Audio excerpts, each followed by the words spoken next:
হাদিস শরীফটি আপনাকে এবার একটু বোঝানোর চেষ্টা করি। আবু হুরায়রা রাদিয়াল্লাহু তাআলা আনহু হাদিস শরীফ বর্ণনা দিতেছেন। বুখারী, মুসলিম, তিরমিজি, আবু দাউদ, নাসাই, ইবনে মাজাহ, বাইহাকি, দারমি, দারকুতনি, আবু নাঈম, খাসাইসুল কুবরা, আপনার মুসনাদে আহমদ, কানজুল উম্মাল, পৃথিবীর যে কোনো হাদিস খোঁজ করবেন, প্রতিটি হাদিসে আবু হুরায়রার বর্ণনাকৃত হাদিস পাবেন। সুবহানাল্লাহ, সুবহানাল্লাহ। জি, বর্ণনাকৃত হাদিস পাবেন। আবু হুরায়রা বলেন যে আমার রহমতুল লিল আলামিন পয়গম্বর, দুনু জাহানের মালিক ও মুক্তার, নবী আমার বলেন যে তিনজন ব্যক্তি শিশু অবস্থায় কথা বলেছেন। বেশক। কি অবস্থায়? শিশু অবস্থায়। শিশু অবস্থায়, দুগ্ধ পান করা অবস্থায়।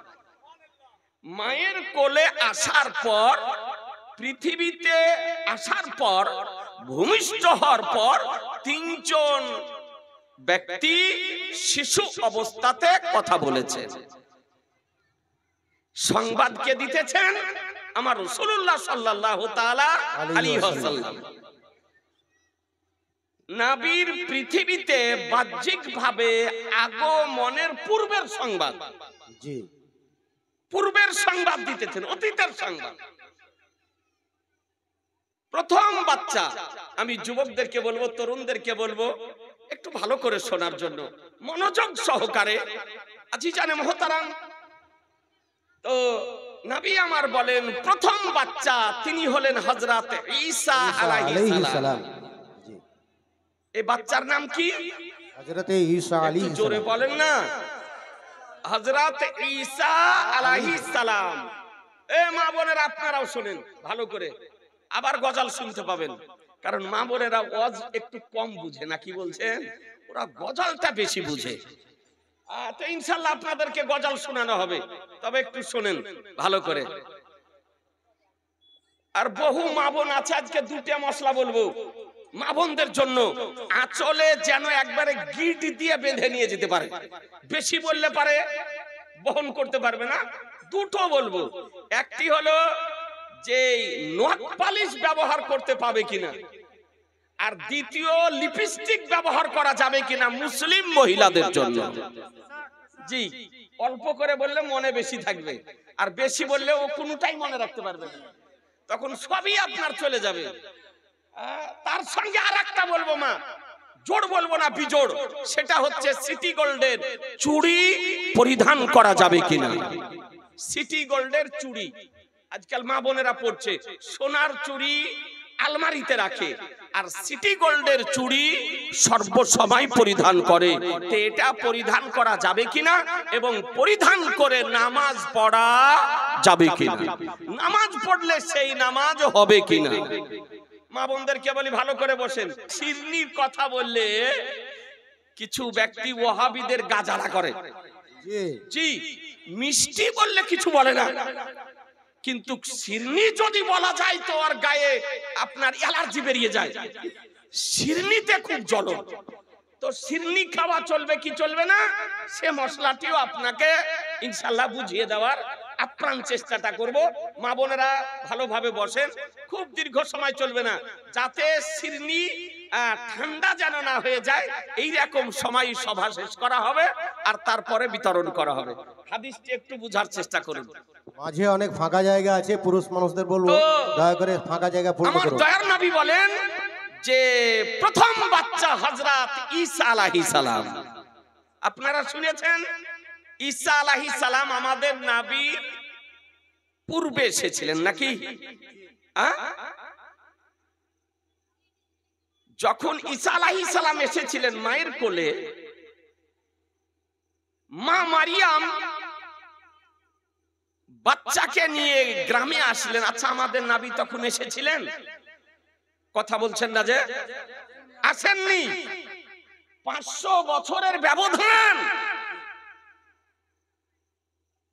আর নবী আমার বলছেন যে ঈসা আলাইহিস সালাম শিশু অবস্থায় কথা বলেছেন, মায়ের কোল থেকে কথা বলেছেন। তার মানে বোঝা গেল যে আমাদের নবী গায়বের সংবাদদাতা। বেশক বেশক। জি, আমাদের নবী গাইবের সংবাদদাতা, অতীতের সংবাদ দাতা। নবী আমার অতীতের সংবাদ দিতে পারে। এই নবীকে জ্ঞান কে দিয়েছেন? জোরে বলতে হবে আল্লাহ। এটা সুন্নি জামাতের আকীদা।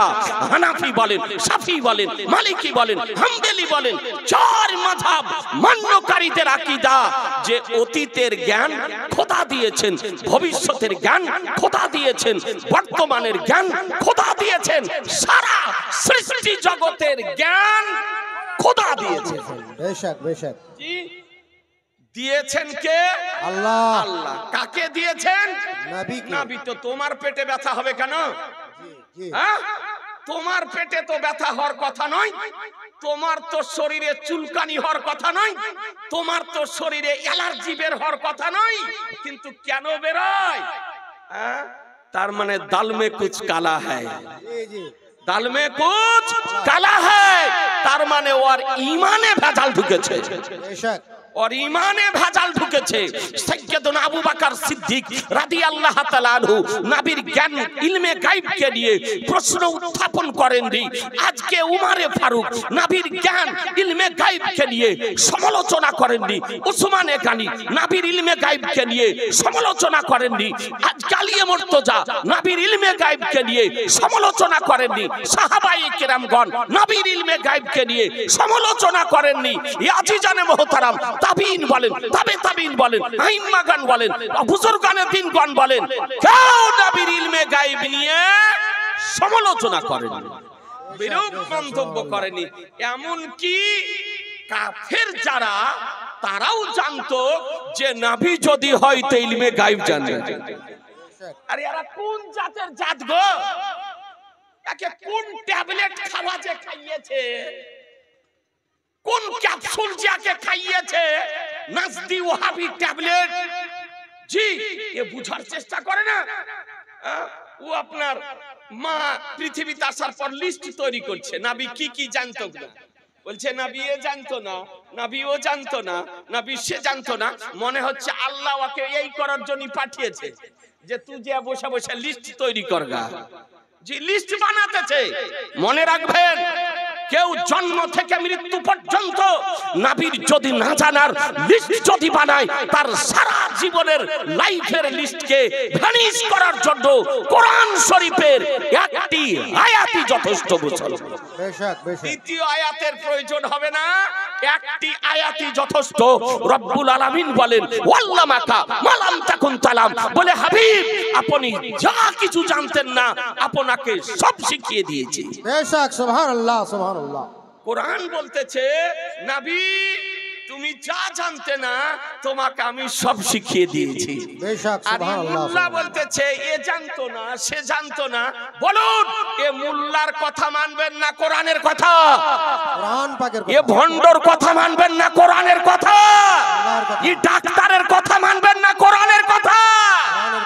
কোরআন হাদিস যেখানে আমরা আছি সেখানে, কোরআন হাদিস যেখানে, আমরা আছি সেখানে, ইজমা কিয়াস যেখানে, আমরা আছি সেখানে। নারায়ে তাকবীর, আল্লাহু আকবার, নারায়ে রিসালা, রাসূলুল্লাহ, ওয়াসলাকে আলা হযরত জিন্দাবাদ। আজিজানে মুহতারাম, আর সারা জীবনের লাইফের লিস্ট ভ্যানিশ হয়ে যাবে। আবু জাহাল পাকা কাফের না? কথা বলেন না? জি, এই আবু জাহাল কাফের না? কাফির। একটা বাচ্চা থেকে বৃদ্ধ পর্যন্ত সারা পৃথিবী জানে মুসলমান যে আবু জাহাল পাকা কাফির। বদরের যুদ্ধকে মারা হয়ে হত্যা করা হয়েছিল, ওকে বদরের গর্তে আপনার নিক্ষেপ করা হয়েছিল। এখনো যারা হজে যায়, উমরাতে যায়, গিয়ে খোঁজ করে যে আবু জাহাল কোন গর্তে আছে, না হলে একটিও পাথর না হলে ওর গর্তে নিক্ষেপ করে আসে। তো আবু জাহালও জানতো যে নবী যদি হয় তবে গায়বের সংবাদ দিতে পারবে। ও জানতো অরিজিনাল কাফের, ওর কাফের হতে কোনো সন্দেহ নাই। আর এই কাফেরকে এই বাংলাদেশের একটা মেয়াদ বাই বেরিয়েছে, পাগল, তার কাটা, ব্রেনটাল, ই বলছে যে আবু জাহাল আমাদের মতোই মুসলমান ছিল। নাউজুবিল্লাহ। বলছে হাজী আবু জাহাল এই বাংলাদেশে আপনার বেরিয়েছে।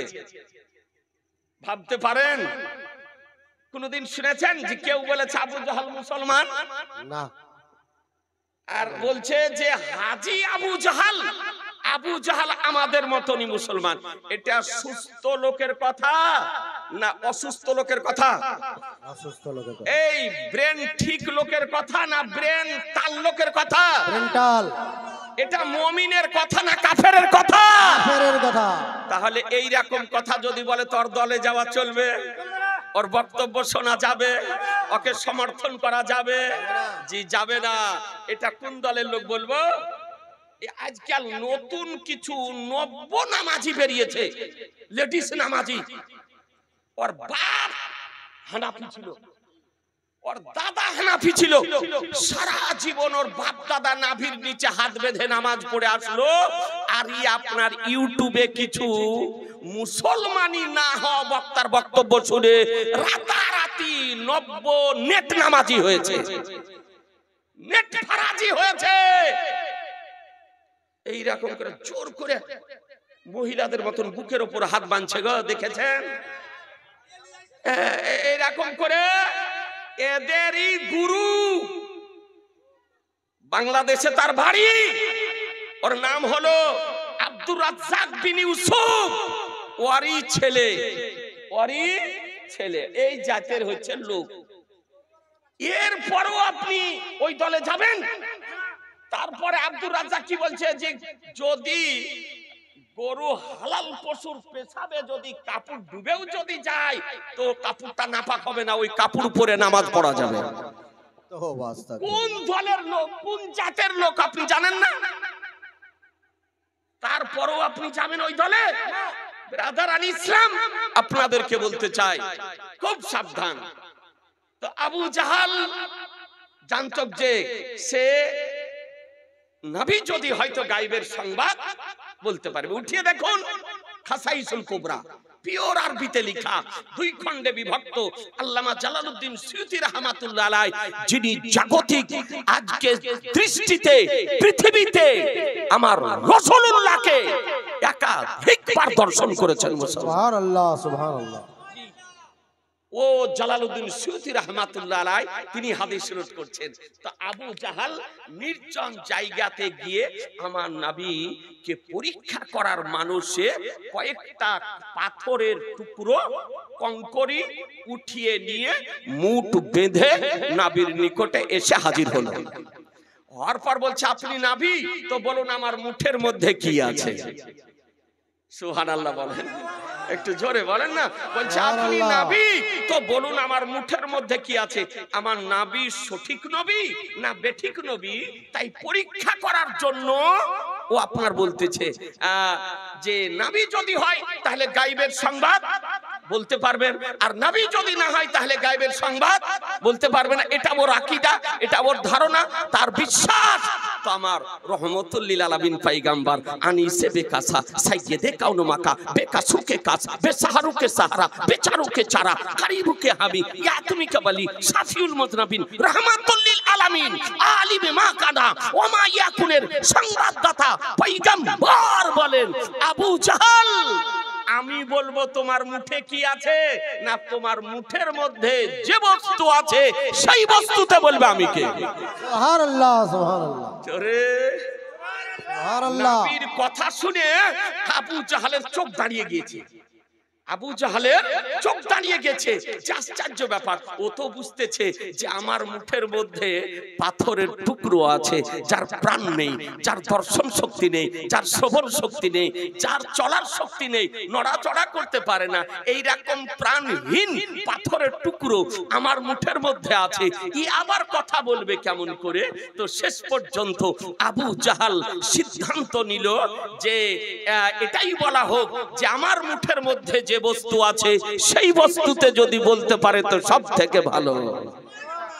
সব থেকে ভালো। সুবহানাল্লাহ। আর যেমন বলা আমার আলিবে মাকানা ওমা ইয়াকুনের পয়গম্বর, যে পয়গম্বর মুঠ খুললে যেমন দেখতে পায়, মুঠ বন্ধ করলেও মুঠের ভিতরেও তেমন দেখতে পায়। যে পয়গম্বর দিলের মধ্যে যেমন দেখতে পান, দিলের বাইরেও তেমন দেখতে পান। যে পয়গম্বর ভিতরে যেমন দেখতে পান, বাহিরেও তেমন দেখতে পান। যে পয়গম্বর মাটির উপরে যেমন দেখতে পান, নিচেও তেমন দেখতে পান। যে পয়গম্বর দিবালোকে যেমন দেখতে পান, রাত্রি কালেও তেমন দেখতে পান। যে পয়গম্বর সামনে যেমন দেখতে পান, পিছনেও তেমন দেখতে পান। ডানে যেমন দেখতে পান, বামেও তেমন দেখতে পান। দূরেও তেমন দেখতে পান, নিকটেও তেমন দেখতে পান। আজিজানে মুহতারাম, একই রকম নবী আমার দর্শন করে। এই দর্শন শক্তি নবীকে কে দিয়েছে? আল্লাহ। আল্লাহ।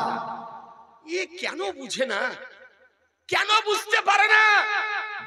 আমাদের আকীদা যে নবী নিজে নিজে এর ক্ষমতা সংগ্রহ করেছেন তা নয়। এই ক্ষমতা নবীকে কে দিয়েছেন? আল্লাহ। নবী আমার কি বলেন? নবী আমার বলেন ইন্নী আরা মালা তারাউন, আমি যা দর্শন করি পৃথিবীতে কেউ দর্শন করে না, কেউ দর্শন করে না। নবী আমার নিজে বলতেছেন যে আমি যা দর্শন করি পৃথিবীতে কেউ দর্শন করে না। আজিজানে মুহতারাম, আপনাদেরকে বলতে চাই, হ্যাঁ হ্যাঁ, এ দয়ার নবী আমার বলতেছেন যেমন নবীর নিকটে আবেদন করা, নবী আমার যেমন ইশারা করে দিয়েছেন, আর ইশারা করার সঙ্গে সঙ্গে আবু জাহালের মুঠের মধ্যে আবদ্ধ থেকে পাথরের জবান খুলে গিয়েছে। পাথরের জবান খুলে গিয়েছে, মুঠের মধ্যে বন্দী অবস্থায় আছে, আর এই পাথরগুলিতে পড়তেছে লা ইলাহা ইল্লাল্লাহ মুহাম্মাদুর রাসূলুল্লাহ, লা ইলাহা ইল্লাল্লাহ মুহাম্মাদুর রাসূলুল্লাহ, লা ইলাহা ইল্লাল্লাহ মুহাম্মাদুর রাসূলুল্লাহ।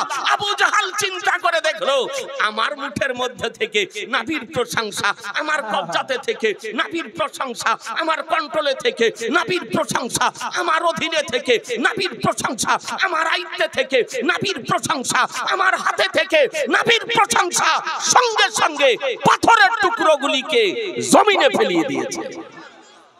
হাদিসে রাবী বলেন যে জমিনে পড়ার পরও পাথরের টুকরোগুলি লাফিয়ে লাফিয়ে পড়তেছিল লা ইলাহা ইল্লাল্লাহ মুহাম্মাদুর রাসূলুল্লাহ, লা ইলাহা ইল্লাল্লাহ মুহাম্মাদুর রাসূলুল্লাহ। বোঝা গেল নবী কার নাম, পয়গম্বর কার নাম, রাসূল কার নাম। যে পয়গম্বর প্রাণহীন পাথরের দিকে ইশারা করে দিলে কসম খোদার তার জবান খুলে যাইবে। সুবহানাল্লাহ, সুবহানাল্লাহ, বলার সুবহানাল্লাহ। উদ্দেশ্য যে আবু জাহালও জানতো নবী যদি হয়তো গাইবের সংবাদ দিতে পারবে। আর ই মোল্লার দল, ই নামাজ পড়ার পর বলছে নবী ইলমে গায়েব জানে না।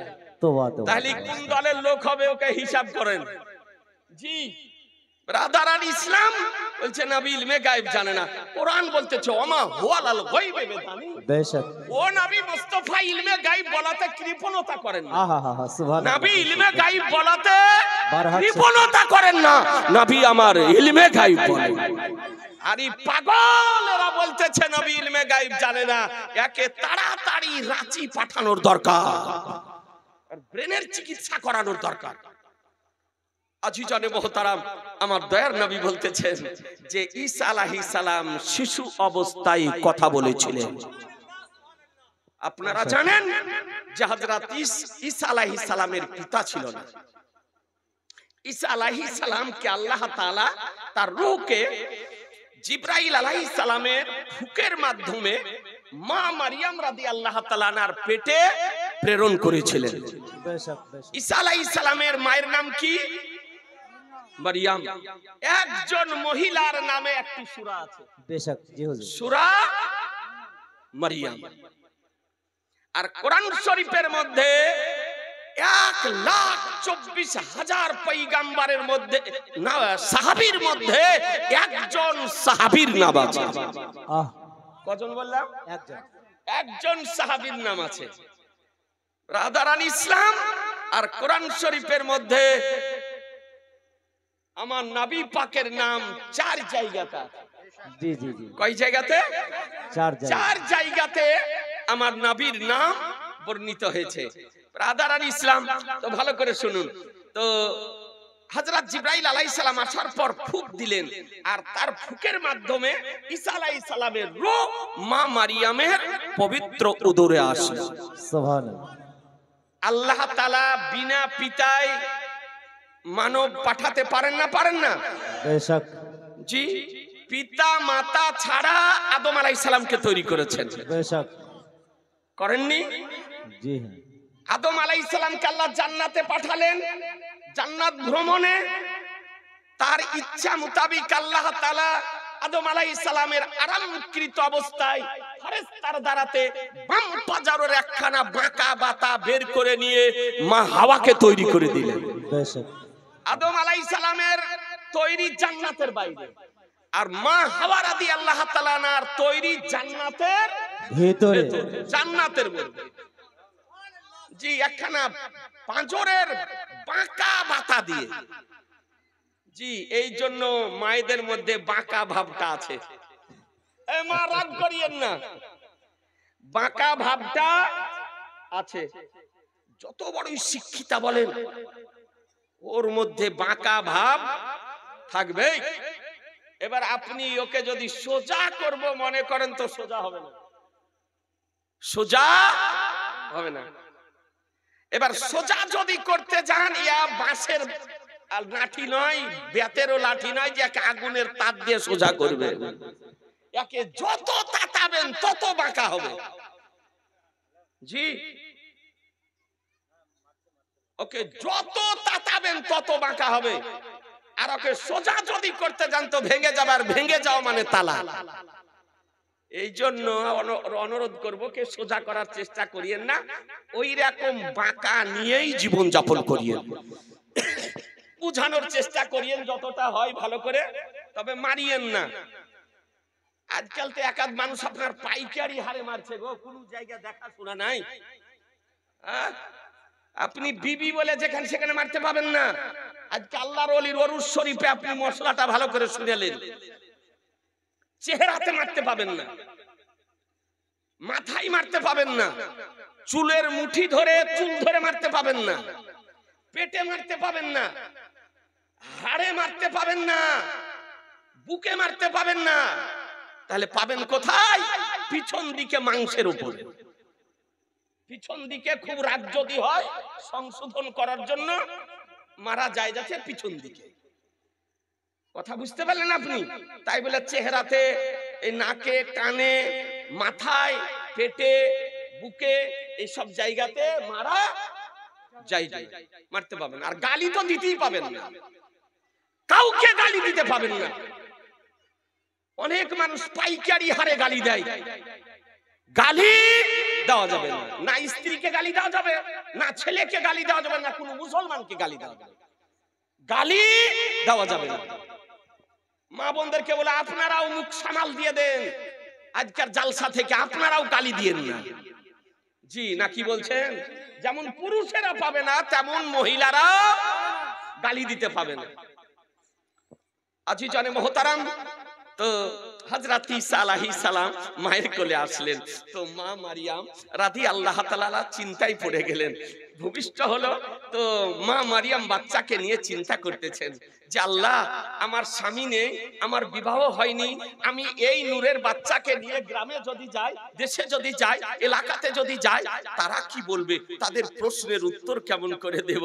তো রব্বুল আলামিন ইলহাম করলেন, মারিয়াম চিন্তা করতে হবে না, যে বাচ্চাকে পাঠিয়েছি সেই বাচ্চাই তাদের প্রশ্নের উত্তর দেবে। আহা, সুবহানাল্লাহ, সুবহানাল্লাহ। বাচ্চাই তাদের প্রশ্নের উত্তর দেবে। ভালো করে শোনেন, এ বেরাদার, শিশু বাচ্চা, সবে মাত্র মায়ের কোলে আসা বাচ্চা ঈসা আলাইহিস সালামকে মা মারিয়াম কোলে নিয়ে আজকে গ্রামে আসলেন। যখন গ্রামে আসলেন, পুরো এলাকাবাসী ভেঙে পড়েছে দেখার জন্য, কারণ মা মারিয়াম রাদিয়াল্লাহু তাআলা আনহা সম্ভ্রান্ত পরিবারের একজন মহিলা, উচ্চ বংশের একজন মহিলা। আজকে তার বিবাহ হয়নি, তার স্বামী নেই, তার কোলে বাচ্চা দেখে এলাকার মানুষ আশ্চর্যান্বিত হয়ে বাচ্চা দেখার জন্য লাইন দিয়েছে। এরকম ঘটনা হলে মাইকিং করার দরকার হবে, ফেসবুকে লেখার প্রয়োজন হবে, সোশ্যাল মিডিয়াতে দেওয়ার দরকার হবে, বিনা প্রচারে লোক এসে হাজির হয়ে যাবে। জি, তো পুরো এলাকার মানুষ ভেগে পড়েছে। আসার পর বাচ্চা দেখে আশ্চর্য, বলে মারিয়াম তোমার বিবাহ হয়নি, তোমার স্বামী নেই, বাচ্চা কেমন করে হলো? তো মা মারিয়াম রাদিয়াল্লাহু তাআলা আনহা তিনি চুপ, তিনি ইশারা করে দিলেন, জিজ্ঞাসা যদি করতে হয় তো কোলের বাচ্চাকে জিজ্ঞাসা করো, জিজ্ঞাসা যদি করতে হয় কোলের বাচ্চাকে জিজ্ঞাসা করো। তো তারা অনেকে ভাবলো যে এ তো শিশু বাচ্চা, মাত বাচ্চা, সবে মাত্র মায়ের কোলে আসা বাচ্চা, এ বাচ্চা আবার কথা বলবে কেমন করে? জি, তো মা মারিয়ামের কোলে আপনার তাফসীরের মধ্যে লেখা রয়েছে যে না, মা মারিয়ামের কোলে বাচ্চা দেখে একজন ব্যক্তি মা মারিয়াম রাদিয়াল্লাহু তাআলা আনহাকে আঘাত করার জন্য হাত উঠিয়েছিল, তো সঙ্গে সঙ্গে তার হাতে প্যারালাইসিস। সুবহানাল্লাহ, সুবহানাল্লাহ। হাত বেকার, আর নড়াতে পারে না, আর হিলাতে পারে না। একজন ব্যক্তি মা মারিয়ামের কোলে শিশু বাচ্চা দেখে অশালীন ভাষা ব্যবহার করেছিল, কুরুচিকর ভাষা ব্যবহার করেছিল, সঙ্গে সঙ্গে তার জবানে প্যারালাইসিস। সুবহানাল্লাহ। একজনের জবান বাদ আর একজনের হাত বাদ। এ দেখার পর আর কেউ কিছু বলবে? সাবধান হবে না? বলে যা হওয়ার হবে, আর কেউ কিছু বলিস না। একজনের হাত চলে গিয়েছে, একজনের জবান চলে গিয়েছে। এবার জ্বলন্ত দৃষ্টান্ত আপনাদেরকে বলি, তোর মধ্যে যারা জ্ঞানী গুণী ছিল, বুদ্ধিজীবী ছিল, দূরদৃষ্টি সম্পন্ন ব্যক্তি ছিল, তারা বলে যাচ্ছে বাচ্চাটাকে জিজ্ঞাসা করো না, উত্তর দিতে পারে কি পারে না। তো যেমন ঈসা আলাইহিস সালামকে জিজ্ঞাসা করা যে তুমি কে, তো ঈসা আলাইহিস সালাম মায়ের কোল থেকে মস্তককে উঠিয়ে বলতেছে, কোরআন শরীফ খোদার কালাম, ইন্নী আব্দুল্লাহ, আমি হলাম খোদার বান্দা। আল্লাহু আকবার। আমি হলাম খোদার বান্দা, আমি খোদাও নই, খোদার ছেলে নই, খোদার পুত্র নই, আমি হলাম খোদার বান্দা। এখানেই ক্ষান্ত হননি। তারপরে তিনি বলতেছেন আতানিয়াল কিতাব, আল্লাহ আমাকে কিতাব দান করেছেন, ওয়া জালানি নাবিয়্যা, আর আমাকে নবী করে প্রেরণ করেছেন। সঙ্গে সঙ্গে কটি প্রশ্ন বলে দিলেন যে আমি আল্লাহর বান্দা। কোরআন শরীফ বলে যে আমি আল্লাহর বান্দা, আল্লাহ আমাকে কিতাব দান করেছেন এবং আমাকে জালানি নাবিয়্যা, নবী করে প্রেরণ করেছেন। জি, নবী করে প্রেরণ। আচ্ছা বলেন তো, একটা আপনাদেরকে কথা বলে দিই। আচ্ছা, ঈসা আলাইহিস সালাম নবী হয়ে যদি মায়ের পেট থেকে পৃথিবীতে আসেন, তো আমাদের নবী কি 40 বছরে নবী হয়েছেন? তোবা তোবা, জোরে বলবেন না? জি, এই পাগলের দল, মস্তিষ্কের বিকৃতি ঘটা দল, ভ্রান্ত মতবাদ পোষণকারীগণ, দেওবন্দি বলেন, ওয়াহাবি বলেন, আহলে হাদিস বলেন, জামাতি বলেন, তাবলিগি বলেন, গায়র মুকাল্লিদ বলেন, তারা বলতেছে নবী 40 বছরে নবুয়ত প্রাপ্ত হয়েছে। নাউযুবিল্লাহ মিন যালিক। 40 বছর বয়সে নবী নবুয়ত লাভ করেছে। আমি বলি পাগলেরা শোনো, 40 বছর বয়সে নবুয়ত প্রাপ্ত হননি, লাভ করেননি। 40 বছর বয়সে নবী নবুয়ত ঘোষণা করেছে। 40 বছর বয়সে নবী নবুয়ত প্রকাশ করেছেন। প্রকাশ করা হলো আলাদা বিষয়, লাভ করা হলো আলাদা বিষয়, ঘোষণা করা হলো আলাদা বিষয়, আর প্রাপ্ত হওয়া হলো আলাদা বিষয়। জি, নবী 40 বছর বয়সে নবুয়ত ঘোষণা করেছেন। যদি ঈসা আলাইহিস সালাম নবী হয়ে যদি আসেন, তো আমাদের নবী কি নবী হয়ে আসেননি? এ জোরে বলেন না? জি, নবী হয়ে এসেছেন। আল্লাহ আমাদের নবীকে যেদিন তৈরি করেছেন, নবী করে তৈরি করেছেন, নবী করে পাঠিয়েছেন। আমাদের নবী নবী হয়ে এসেছেন। এটাই হলো আহলুস সুন্নাত ওয়াল জামাতের বিশ্বাস মুসলমান। জি, হাদিস উঠিয়ে দেখুন, তিরমিজি শরীফের মধ্যে হাদিস শরীফ বর্ণিত হয়েছে বিশুদ্ধ সনদ সহকারে, যে হাদিস সাদকে হাসান সহিহ পর্যায়ের হাদিস। এ বেরাদার ইসলাম, আমার নবীকে সাহাবায়ে কেরামগণ জিজ্ঞাসা করলেন, যেন কোনো কাঠমুল্লা, যেন কোনো নবী বিদ্বেষী ব্যক্তি আমার নবী সম্পর্কে বিরূপ মন্তব্য করতে না পারে। তো সাহাবীগণ জিজ্ঞাসা করতেছেন, ক্বালু ইয়া রাসূলুল্লাহ মাতা বাজাবাত লাকান নবুয়া, ইয়া রাসূলুল্লাহ আপনার জন্য নবুয়ত কবে অবধারিত হয়েছে, আপনার জন্য নবুয়ত কবে ওয়াজিব হয়েছে, আপনি নবী কবে হয়েছেন? সাহাবীগণ জিজ্ঞাসা করতেছেন। তো আমার দয়ার নবী, মায়ার নবী, রহমতের নবী, আলিমে মাকানা ওয়া ইয়াকুনের নবী, নবী আমার বলে শোনো, কুনতু নাবিয়্যা ওয়া আদামু বাইনা রূহি ওয়াল জাসাদ। আমি ওই সময় নবী ছিলাম যখন আদম আলাইহিস সালাম দেহ এবং রূহের মধ্যে অবস্থান করতেছিলেন। আদম আলাইহিস সালাম দেহ, শরীর এবং আত্মার মধ্যে অবস্থান করতেছিলেন, তখনও আমি নবী ছিলাম। এ বেরাদার, দ্বিতীয় হাদিস দেখুন, তাফসিরে রুহুল বায়ান পিওর আরবিতে লেখা আল্লামা ইসমাইল হাক্কি রাহমাতুল্লাহ আলাইহি তিনি আরেকটি হাদিস নকল করেছেন। নবীকে জিজ্ঞাসা করা হলো, ইয়া রাসূলুল্লাহ মাতা বাজাবাত লাকান নবুয়া, আপনার জন্য নবুয়ত কবে অবধারিত হয়েছে? নবী আমার বলেন, কুনতু নাবিয়্যা ওয়া আদামু বাইনাল মা'i ওয়াত তিন, বলে আমি ওই সময় নবী ছিলাম যখন আদম আলাইহিস সালাম পানি ও মাটির মধ্যে অবস্থান করতেছিলেন। হাদিস দুটিকে একত্রিত করুন, তার সারমর্ম কি দাঁড়াবে, রেজাল্ট কি বেরিয়ে আসবে? যে আমাদের নবী কখন নবী ছিলেন? আদম আলাইহিস সালামের মাটি তৈরি হয়নি তখনও আমাদের নবী ছিলেন। আদম আলাইহিস সালামের দেহের হাওয়া তৈরি হয়নি তখনও আমাদের নবী ছিলেন। আদম আলাইহিস সালামের আজকে দেহের পানি তৈরি হয়নি তখনও আমাদের নবী ছিলেন। আদম আলাইহিস সালামের বডি তৈরি হয়নি তখনও আমাদের নবী ছিলেন। আদম আলাইহিস সালামের রূহ তৈরি হয়নি তখনও আমাদের নবী ছিলেন।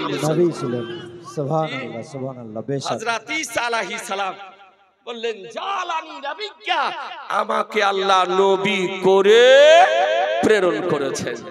ওই ঈসা আলাইহিস সালামের মুজিজা, ঈসা আলাইহিস সালামের মুজিজা যদি দৃষ্টিহীন মায়ের পেটের অন্ধের চোখে নবুয়তের হাত রেখে দিতেন, সঙ্গে সঙ্গে দৃষ্টি শক্তি পেয়ে যেত। ও হযরত ঈসা আলাইহিস সালাম কুষ্ঠ রোগীর শরীরে যদি নবুয়তের হাত রেখে দিতেন, সঙ্গে সঙ্গে কুষ্ঠ রোগ ভালো হয়ে যেত। ও হযরত ঈসা আলাইহিস সালাম মৃত ব্যক্তিকে যদি কুম বিজনিল্লাহ যদি বলতেন, সঙ্গে সঙ্গে জীবিত হয়ে উঠে যেত। ও হযরত ঈসা আলাইহিস সালাম মাটিতে হাত মেরে মাটি উঠিয়ে ফুক যদি দিয়ে দিতেন, বাদুড় হয়ে উঠতে আরম্ভ করত। এ মুজিজা দিয়েছিলেন আল্লাহ তাআলা ঈসা আলাইহিস সালামকে। তো হযরত ঈসা আলাইহিস সালাম শিশু অবস্থাতে কথা বলেছেন। এই ঈসা আলাইহিস সালাম এখন জীবিত আছেন না মারা গেছেন? জোরে বলেন না। জীবিত আছেন কোথায়? আকাশে। কোথায়? আকাশের মধ্যে। আকাশের মধ্যে। আচ্ছা, আকাশে কয়জন নবী আছে বলবো? যাদের এখনো ইসরাইল আলাইহিস সালাম জান কবজ করেননি। জালসা বহু শোনেন, নলহাটি এলাকা, চাত্রা থেকে মুরারো এলাকাতে বহু জালসা হয়। এই মহল্লাতে আমিও কয়েকবার এসেছি, তবে হ্যান্ডবিলে কেন নাম ঠিকানা ভুল দিয়ে দিয়েছে বুঝতে পারছি না। এটা প্রেসে হয়তো ভুল হয়ে গিয়েছে, মালদহ দারিয়াপুর, এটা ঠিকানা ভুল, মুর্শিদাবাদ ভগবানগোলা। আমি 1991 থেকে যে মাদ্রাসায় আছি, সে মাদ্রাসার নাম ফুরকানিয়া আলিমিয়া ইসলামিয়া। 91 থেকে আপনার আমি শিক্ষকতা করি। আমি বেরেলি শরীফ থেকে এসেছি 91। মানজারে ইসলাম আরাবিক ইউনিভার্সিটি তে আমার ফারাগাত হচ্ছে আপনার 89। আর ফারাগাতের পর আমি 2 বছর ছিলাম, 90 এবং 91। তারপরে আমি 91 8 বছর পর বাড়ি এসেছিলাম বেরেলি শরীফ থেকে। সেই সময় থেকে আপনার মাদ্রাসায় আছি আলহামদুলিল্লাহ। ফুরকানিয়া মাদ্রাসার নাম বেরেলির মার্কাজ পর্যন্ত আছে। মার্কাজের ওলামাই কেরামগণ মাদ্রাসা চিনেন এবং এই হাকির ও ফকিরকেও আপনার চিনেন।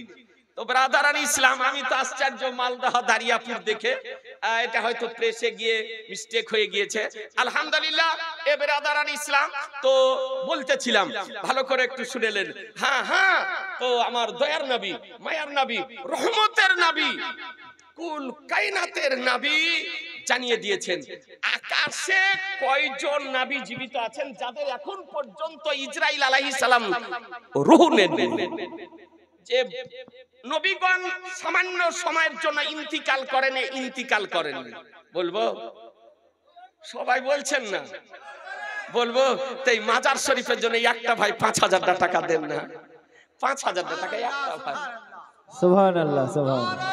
নারায়ে তাকবীর, নারায়ে ইয়া রাসূলুল্লাহ।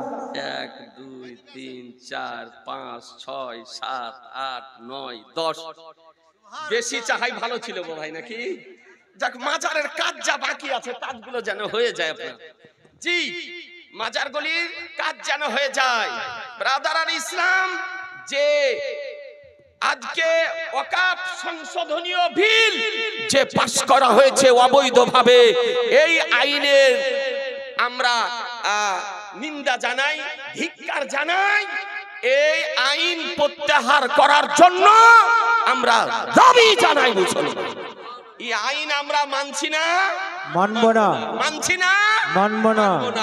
আজকে পরিকল্পিতভাবে মাদ্রাসা, মসজিদ, খানকা, মাজার, ঈদগাহ, কবরস্থান দখল করার একটা ষড়যন্ত্রের খেলা নেমেছে মুসলমান।